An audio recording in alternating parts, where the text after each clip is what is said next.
Hello మామా చెప్పరా అల్లుడా. ఏంది స్వామి ఇన్ని రోజులు పెళ్లి అవుతుంటే నువ్వా మీరు పెళ్లి చేసుకొని నన్ను ఏం చేయమంటారా? ఏమిటిరా నువ్వా? మా నాయన ఒకటేమని తిడుతున్నాడు మామా. రోజు పనికి పోకుండా ఇంటికాడ ఉంటే తిట్టడంటరా? అది కాదు స్వామి, కట్నం స్వామి. ఇంకొక పెళ్లి చేసుకున్నా ఎట్రా? ఇప్పుడు చేసుకుని పెళ్లికే ఇంకా ఇలా నువ్వు కట్నం ఎంత ఇవ్వాలైనా? ఇంకా 30,000 రూపాయలు బ్యాలెన్స్ ఉందా? కాదులే ఇచ్చావులేరా. ఎప్పుడు నాయన నువ్వు ఇచ్చేదా? మా నాయన ఇంటికాడ అవమానంగా తిడతా ఉన్నాడు. కట్టం ఇవ్వాల్సింది నీ కదంట్రా.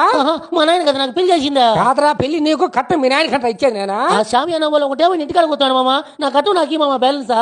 అంత అర్జెంట్ ఏమైనా?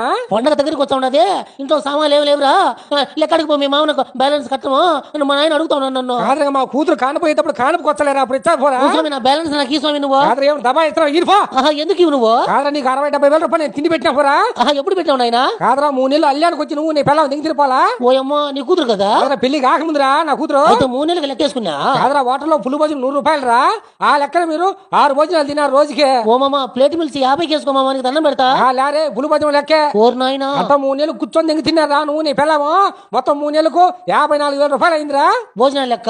అవునరా. కాదరా, చికెన్ 20 రోజులు తెచ్చినారా? ఓ మామ, కప్పు లెక్క వేసుకో మామ. కాదరా, కప్పు లెక్క నేను ఎందుకు వేసుకుంటారా? గింట్లు గింట్లకి వేసుకున్నారు మీరు. ఓర్ నాయనా, కాదరా, రోజుకు 600 వేసుకున్నా కూడా 20 రోజులకి 2,12,000 ఇవ్వాలరా మీరు చికెన్ లెక్క.